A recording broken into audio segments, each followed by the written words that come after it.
Yes, now looking at an article that appeared in the Mail and Guardian, Professor Justin Jonas, the chief technologist of the South African Radio Astronomy Observatory, says that the first of 1,000 of 20,000 ventilator machines are going to be rolled out sometime this week to assist in the fight against COVID-19.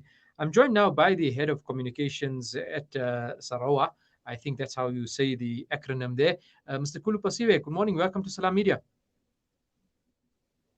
Yes, good morning Yes, to good. you and to our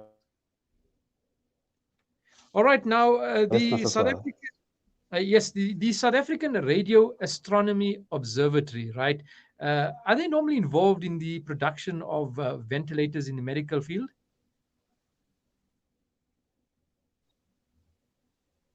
No, the South African Radio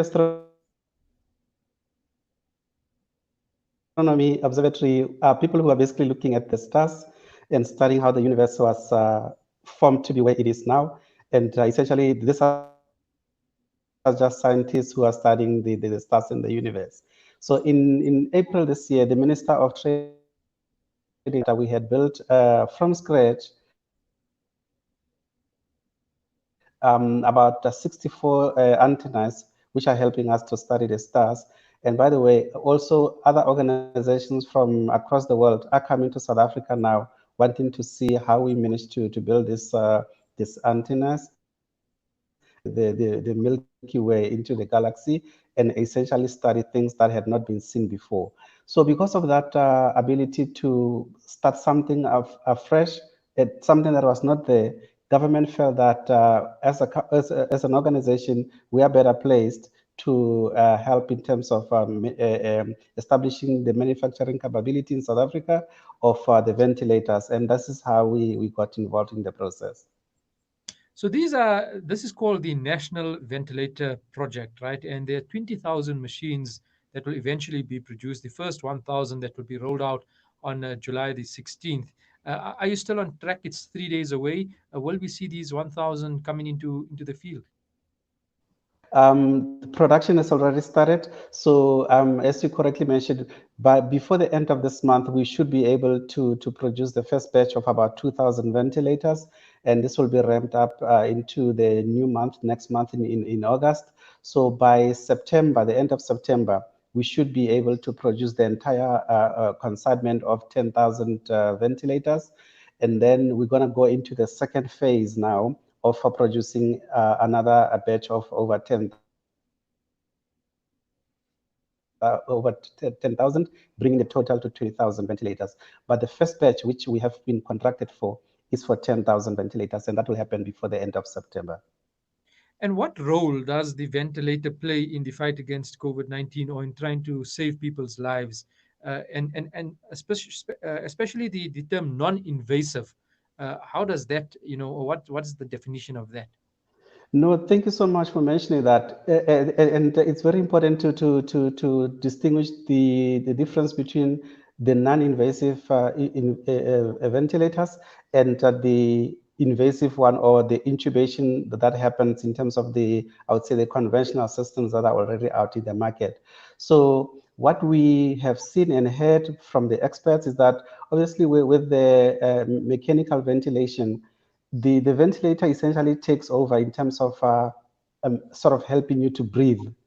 And unfortunately, there are reports that some people don't make it out of the whole system once the machine has taken over. So the ones that we are making now through the project that we're managing, they are called non-invasive, meaning that they don't use intubation. So what they have essentially, it's a hood or a mask which gets inserted or over your head, and then the patient themselves are the ones who are making the breathing. So essentially, you still continue as per normal in terms of your own breathing. It's not a machine essentially helping you to breathe or making you to breathe or breathing on your behalf. So, which is one thing which is going to be very beneficial.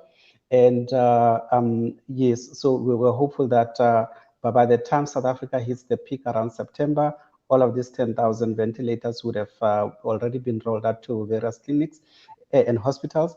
And I have to emphasize that these 10,000 ventilators are for public use. So in other words, it's for public hospitals. So the private sector, if they require any of our devices, then obviously we'll enter into agreements with them in terms of the numbers and things like that. But these ones that we are making are specifically for public hospitals because obviously we are a state-owned company. At the same time, I mean, you in fact just answered my next question as to where will these ventilators be deployed. So it's going into public institutions, public hospitals, etc. But there are a number of universities that have also, set about trying to develop ventilators both locally, and there's the entire international experience where people have come up with various designs uh, for the COVID-19 pandemic. But the one that you have created uh, at Sarawak is quite unique, and in fact, it seems to be a combination of various designs to create something that's very practical. Well, very true. We have been working with a number of institutions. For example, where I am now in Cape Town, during the initial stages, at least, we were working with the University of Stellenbosch in terms of testing certain things.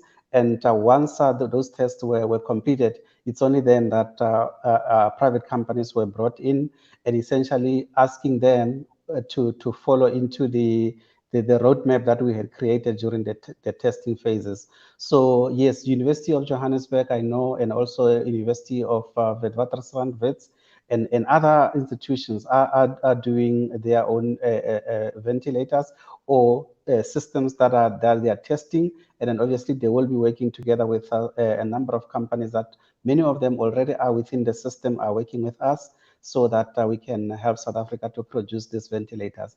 And I must also say to you that we also know that the CSIR, which is another facility of government in Pretoria, is also involved in the project.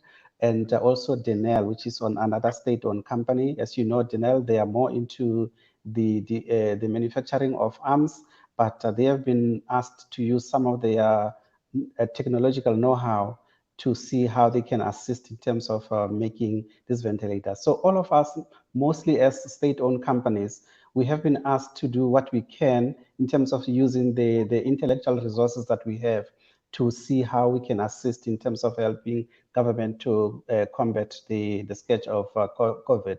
And this is where we are at this stage. And as I say, by the end of September, all of these companies, including private ones, we should be in a position to produce those 10,000 ventilators to assist our people. Mr. Kulu Pasiwe, the Chief Communications Officer at the South African Radio Astronomy Observatory, we thank you so much for your time this morning. Thank you so much, sir.